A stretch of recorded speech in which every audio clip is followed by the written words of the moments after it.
जय सोमनाथ। जय सोमनाथ। हर हर महादेव। गुजरात के मुख्यमंत्री श्रीमान भूपेंद्र भाई पटेल, उप मुख्यमंत्री भाई हर्ष संघवी जी, गुजरात सरकार के मंत्रीगण, सांसद एवं विधायकगण, अन्य सभी महानुभाव, देवी और सज्जनों, आज प्रभास पाटन का पवित्र क्षेत्र एक अद्भुत प्रभा से भरा हुआ है। महादेव का ये साक्षात्कार, ये सौंदर्य, धरती और आसमान से हुई पुष्प वर्षा, भगवा ध्वजों की आभा, कला, संगीत और नृत्य की अद्भुत प्रस्तुतियां, वेद मंत्रों का उच्चार, गर्भगृह में हो रहा शिव पंचाक्षरी का अखंड पाठ और इस सब के साथ साथ सागर की लहरों का जयघोष, ऐसा लग रहा है जैसे ये सृष्टि एक साथ बोल रही है, जय सोमनाथ, जय जय सोमनाथ। साथियों, समय खुद जिनकी इच्छा से प्रकट होता है, जो स्वयं कालातीत है, जो स्वयं काल स्वरूप है, आज उन देवादिदेव महादेव की विग्रह प्रतिष्ठा के हम 75 वर्ष मना रहे हैं। ये सृष्टि जिनसे सृजित होती है, जिनमें लय हो जाती है, यतो जायते पाल्यते येन विश्वम तमीशम भजे लीयते यत्र विश्वम। आज हम उनके धाम के पुनर्निर्माण का उत्सव मना रहे हैं। जो हलाहल को पीकर नीलकंठ हो गए, आज उन्हीं की शरण में यहां सोमनाथ अमृत महोत्सव हो रहा है। ये सब भगवान सदाशिव की ही लीला है। साथियों, दादा सोमनाथ के अनन्य भक्त के रूप में मैं कितनी बार यहां आया हूं, कितनी ही बार उनके सामने नतमस्तक हुआ हूं, लेकिन आज जब मैं यहां आ रहा था तो समय की ये यात्रा एक सुखद अनुभूति दे रही थी। अभी कुछ ही महीने पहले मैं यहां आया था, तब हम सोमनाथ स्वाभिमान पर्व मना रहे थे। प्रथम विध्वंस के 1000 वर्ष बाद भी सोमनाथ के अविनाशी होने का गर्व और आज इस आधुनिक स्वरूप की प्राण प्रतिष्ठा के 75 वर्ष हम केवल 2 आयोजनों का हिस्सा भर नहीं, सिर्फ हिस्सा भर नहीं बने हैं। हमें 1000 वर्षों की अमृत यात्रा को अनुभव करने का शिवजी ने मौका दिया है। साथियों, 75 साल पहले आज के ही दिन सोमनाथ मंदिर की पुनर्स्थापना ये कोई साधारण अवसर नहीं था। अगर 1947 में भारत आजाद हुआ था तो 1951 में सोमनाथ की प्राण प्रतिष्ठा ने भारत की स्वतंत्र चेतना का उद्घोष किया था। आजादी के समय सरदार साहब ने 500 से ज्यादा रियासतों को जोड़कर एक भारत का आधुनिक स्वरूप गढ़ा था। तो साथ ही सोमनाथ के पुनर्निर्माण से उन्होंने दुनिया को बताया था, भारत केवल आजाद नहीं हुआ है, भारत अपने प्राचीन गौरव को पुनः हासिल करने के मार्ग पर भी अब आगे बढ़ चुका है। साथियों, इसलिए आज इस अवसर पर मैं केवल 75 वर्षों की झांकी नहीं देख रहा हूं, मैं यहां देख रहा हूं विनाश में सृजन के संकल्प को, जिसे सोमनाथ ने चरितार्थ किया है। मैं यहां देख रहा हूं असत्य पर सत्य की विजय को, जिसे प्रभास पाटन ने बार बार जिया है। मैं यहां देख रहा हूं हजारों वर्षों की आध्यात्मिक चेतना को, जिसने मानव मात्र के कल्याण की सीख समूचे विश्व को दी है। मैं यहां देख रहा हूं भारत के उस अविनाशी स्वरूप को, जिसे सदियों के कुत्सित प्रयास भी न मिटा सके, न हरा सके।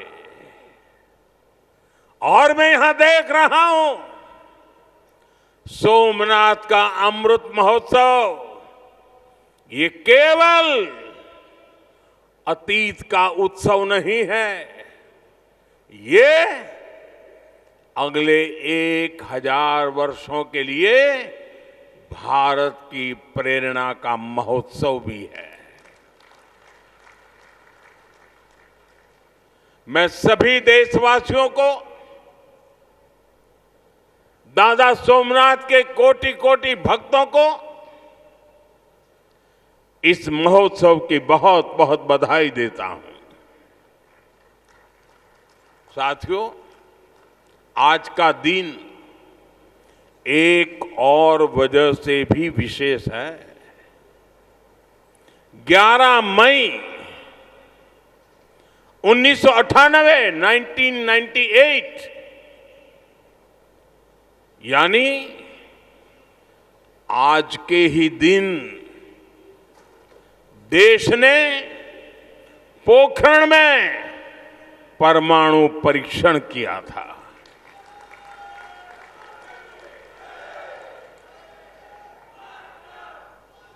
देश ने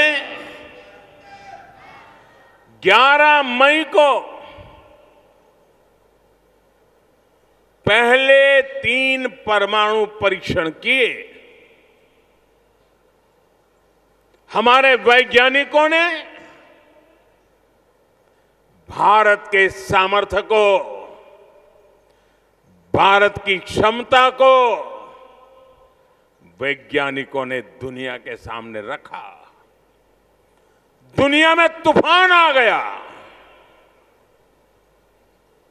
भारत, उसकी ये हैसियत, ये कौन होता है भारत जो परमाणु परीक्षण करे? और दुनिया की आंखें लाल हो गई। दुनिया भर की शक्तियां भारत को दबोचने के लिए मैदान में उतरी। अनेक प्रकार के बंधन लग गए। आर्थिक संकट की संभावनाओं के रास्ते सारे के सारे बंद कर दिए गए। कोई भी हिल जाता। जब दुनिया भर की बड़ी बड़ी शक्तियां इतना बड़ा आक्रमण कर दें तो आगे के रास्ते दिखते नहीं है। लेकिन हम कोई और मिट्टी के बने हुए हैं। 11 मई के बाद दुनिया हम पर टूट पड़ी थी। 11 मई को वैज्ञानिकों ने अपना काम कर लिया था, लेकिन 13 मई को फिर 2 और परमाणु परीक्षण हुए। उससे दुनिया को पता चला था कि भारत की राजनीतिक इच्छा शक्ति कितनी अटल है। उस समय पूरी दुनिया का दबाव भारत पर था, लेकिन अटल जी के नेतृत्व में बीजेपी सरकार ने दिखाया था कि हमारे लिए राष्ट्र प्रथम है। दुनिया की कोई ताकत भारत को झुका नहीं सकती, दबाव में नहीं ला सकती। साथियों, देश ने पोखरण परमाणु परीक्षण को ऑपरेशन शक्ति नाम दिया था, क्योंकि शिव के साथ शक्ति की आराधना ये हमारी परंपरा रही है। अर्धनारीश्वर शिव स्वयं भी शक्ति के साथ ही पूर्ण होते हैं। आपको याद होगा, जब देश का मिशन चंद्रयान सफल हुआ था, तब चंद्रमा पर जहां भारत का रोवर लैंड हुआ, उस जगह का नाम भी हमने शिव शक्ति पॉइंट रखा है, क्योंकि हमारी आस्था में चंद्रमा शिव से जुड़ा है और शिव शक्ति से जुड़े हैं। और ये कितना सुखद है कि चंद्रमा के नाम से ही इस ज्योतिर्लिंग को हम सोमनाथ कहते हैं। साथियों, शिव और शक्ति की हमारी आराधना का जो विचार है, वो देश की वैज्ञानिक प्रगति के लिए भी प्रेरणा बने। आज हम ये संकल्प साकार होते देख रहे हैं। मैं इस अवसर पर भगवान सोमनाथ के चरणों से सभी देशवासियों को ऑपरेशन शक्ति की वर्षगांठ की भी बधाई देता हूं। साथियों, जब मैं पिछली बार यहां आया था, तब मैंने कहा था, जिसके नाम में ही सोम अर्थात अमृत जुड़ा हो, उसे नष्ट कौन कर सकता है। इतिहास के लंबे कालखंड में इस मंदिर ने कितने ही आक्रमण झेले। महमूद गजनवी, अलाउद्दीन खिलजी, जैसे अनेक आक्रांता आए, लुटेरों ने सोमनाथ मंदिर का वैभव मिटाने का प्रयास किया। वो सोमनाथ को एक भौतिक ढांचा मानकर उससे टकराते रहे। बार बार इस मंदिर को, इस ढांचे को तोड़ा गया और ये बार बार बनता रहा, हर बार उठ खड़ा होता रहा, क्योंकि तोड़ने वालों को मालूम नहीं था हमारे राष्ट्र का वैचारिक सामर्थ्य क्या है। हम भौतिक शरीर को नश्वर मानने वाले लोग हैं, लेकिन हम जानते हैं उसके भीतर बैठी आत्मा अविनाशी है। और फिर तो शिव तो सर्वात्मा है। इसलिए अलग अलग काल में अलग अलग जीवों की संकल्प शक्ति में शिव प्रकट होते रहे। राजा भोज, कभी राजा भीमदेव प्रथम,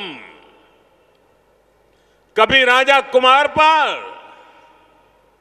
कभी राजा महिपाल प्रथम, तो कभी राव खंगार, ऐसे अनेक शिव भक्त समय समय पर सोमनाथ मंदिर का पुनर्निर्माण करवाते रहे।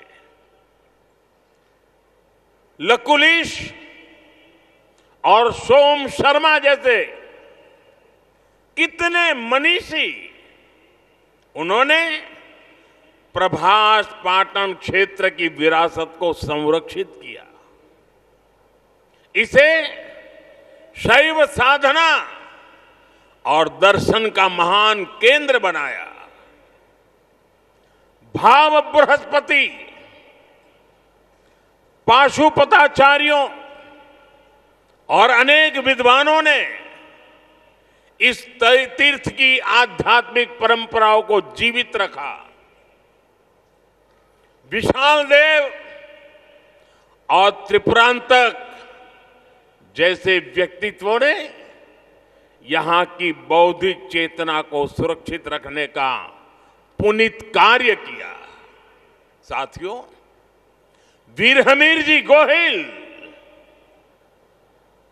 वीर वेगड़ा जी भील, पुण्य श्लोक अहिल्याबाई होलकर जी, बड़ोदरा के गायकवाड़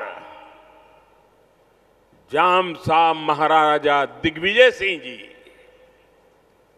ऐसी कितनी ही महान विभूतियां हैं जो सोमनाथ की सेवा में अपना सर्वस्व अर्पित करती थी। मैं आज इस अवसर पर सरदार वल्लभ भाई पटेल, डॉक्टर राजेंद्र प्रसाद, श्रीमान के.एम. मुंशी जी, ऐसी सभी ज्ञात अज्ञात दिव्यात्माओं को भी श्रद्धा पूर्वक, आदर पूर्वक नमन करता हूं। उनका स्मरण हमें ये प्रेरणा देता है कि हमें न केवल अपनी सांस्कृतिक विरासत को आगे बढ़ाना है, बल्कि इस जिम्मेदारी को आने वाली पीढ़ियों के हाथों में सौंप कर भी जाना है। साथियों, हमारे सांस्कृतिक स्थल हजारों वर्षों से भारत की पहचान रहे हैं। इतनी समृद्ध विरासत हमें मिली है, लेकिन आप विडंबना देखिए, हमने दशकों तक उसके महत्व को नहीं समझा।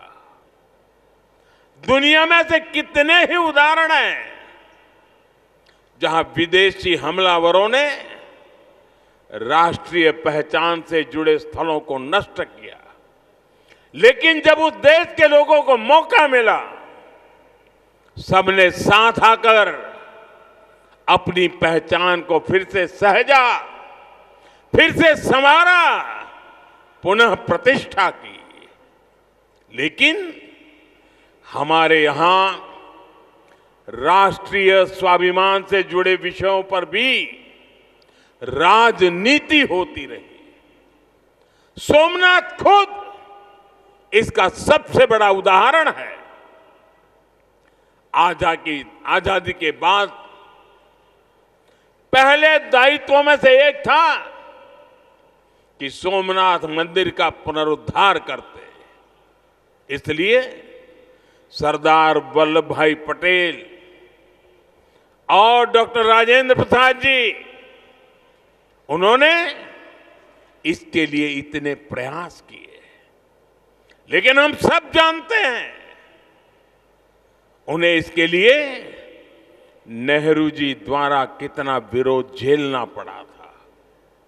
मैं आज इसके विस्तार में नहीं जाऊंगा, लेकिन ये सरदार साहब की इच्छा शक्ति थी कि इतने विरोध के बावजूद सरदार साहब डिगे नहीं। सोमनाथ मंदिर का पुनर्निर्माण भी हुआ और देश ने सदियों के कलंक को भी धो दिया। साथियों, दुर्भाग्य से देश में ऐसी शक्तियां आज भी प्रभावी हैं जिन्हें राष्ट्रीय स्वाभिमान से ज्यादा तुष्टीकरण जरूरी लगता है। राम मंदिर निर्माण जैसे अवसरों पर भी हमने देखा है किस तरह राम मंदिर निर्माण का भी विरोध किया गया। हमें ऐसी मानसिकता से सावधान रहना है। इस तरह की संकुचित राजनीति को हमें पीछे छोड़ना होगा। हमें विकास और विरासत को साथ लेकर के आगे बढ़ना होगा। साथियों, बीते वर्षों में मुझे सोमनाथ ट्रस्ट के अध्यक्ष के रूप में सोमनाथ दादा की सेवा का जो अवसर मिला, इस मंदिर और क्षेत्र के विकास के लिए जो ऐतिहासिक काम हुए, उस परिवर्तन को आज हम सब प्रत्यक्ष देख रहे हैं। लेकिन साथ ही इस सेवा का मुझे व्यक्तिगत लाभ भी हुआ है। आज मुझे देश के सभी पवित्र तीर्थों के विकास का जो मौका मिल रहा है, ये भगवान सोमनाथ का ही कृपा प्रसाद है। साथियों, आज काशी में सदियों बाद बाबा विश्वनाथ धाम का इतना भव्य विस्तार हुआ है। आज उज्जैन में महाकाल महालोक के विशाल दर्शन भी हो रहे हैं। केदारनाथ धाम का पुनर्निर्माण भी हुआ है। जैसा मैंने पहले कहा, अयोध्या 500 साल की प्रतीक्षा भी पूरी हुई है। आज वहां भव्य मंदिर में रामलला विराजमान है। साथियों, ऐसे कितने ही पवित्र तीर्थ, पवित्र मठ, मंदिर और क्षेत्र, उनकी जो महिमा हमने पुराणों में सुनी है, आज वहां हमें उस समृद्ध परंपरा के दर्शन होने लगे हैं। और ये इतना कुछ 10-12 साल के भीतर भीतर हुआ है। साथियों, हमारे सांस्कृतिक केंद्रों की उपेक्षा देश के विकास में बड़ी बाधा रही है, क्योंकि हमारे तीर्थ भारत की आध्यात्मिक सामाजिक व्यवस्था के केंद्र तो है ही, वो देश की आर्थिक प्रगति के भी स्रोत रहे हैं। आज आप देखिए, 4 धाम महामार्ग परियोजना, गोविंद घाट से हेमकुंड साहिब तक रोपवे परियोजना, करतारपुर कॉरिडोर, बौद्ध सर्किट का विकास, इनके जरिए देश में तीर्थ क्षेत्रों में आर्थिक गतिविधियां बढ़ी हैं। सोमनाथ परिसर भी इसका एक सशक्त उदाहरण है। आज सोमनाथ मंदिर ट्रस्ट से सैकड़ों परिवार जुड़े हैं। हजारों लोगों का जीवन इस क्षेत्र से जुड़ा हुआ है। देश दुनिया के कोने कोने से जो लोग यहां आते हैं वो गुजरात के बाकी हिस्सों में भी जाते हैं। इससे प्रदेश और देश में प्रगति के नए द्वार खुलते हैं। साथियों, हमारी आस्था हमें जीवन जीने का तरीका भी सिखाती है, क्योंकि हम मानते हैं सर्वम खलिद्वम ब्रह्म, अर्थात सृष्टि का हर एक घटक, इस संपूर्ण प्रकृति भी ईश्वर का ही स्वरूप है। इसलिए हमारी आस्था नदियों में भी है, वृक्षों में भी है। हम जंगलों को भी श्रद्धा की दृष्टि से देखते हैं। हम पर्वतों में भी पवित्रता का भाव रखते हैं। और आज जब दुनिया प्राकृतिक जीवन शैली की ओर लौट रही है, हमें हमारी शक्ति को भी पहचानना होगा। हम हमारे तीर्थों और मंदिरों के विकास के साथ साथ उनकी गरिमा के लिए जागरूक होना होगा। हमें ऐसा जीवन अपनाएं जिससे प्राकृतिक और पर्यावरण की रक्षा हो। साथ ही हम हमारे पुण्य स्थलों को पूरी दुनिया के लिए एक उदाहरण के रूप में विकसित करें। हमें इन संकल्पों को अपनी आस्था से जोड़कर जीना होगा। साथियों, जब नई पीढ़ियां अपने इतिहास, अपनी आस्था और अपने सांस्कृतिक मूल्यों से जुड़ती है, तब राष्ट्र का आत्मबल और मजबूत होता है। आज भारत जिस आत्मविश्वास के साथ आगे बढ़ रहा है, उसमें हमारी सांस्कृतिक निरंतरता की भी बहुत बड़ी भूमिका है।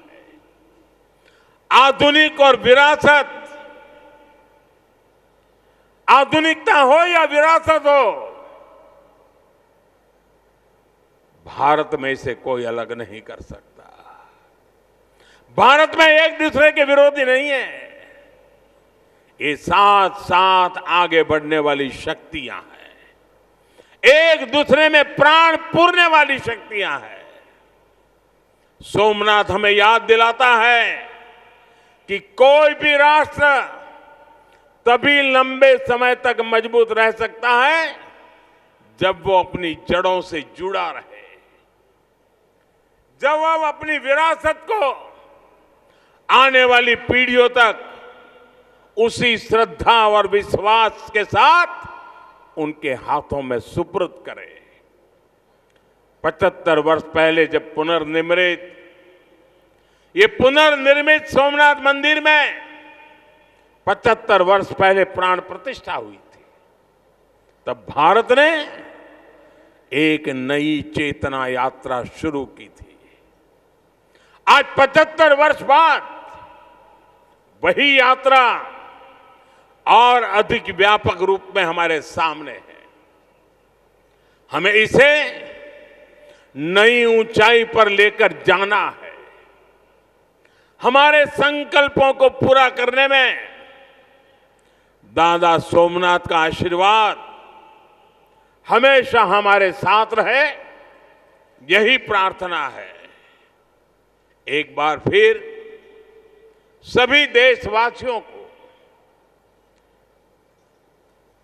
विरासत में विश्वास करने वाले हर नागरिक को, आप सभी को इस अवसर की बहुत बहुत बधाई देता हूं। मेरे साथ बोलिए, जय सोमनाथ, जय सोमनाथ, हर हर महादेव।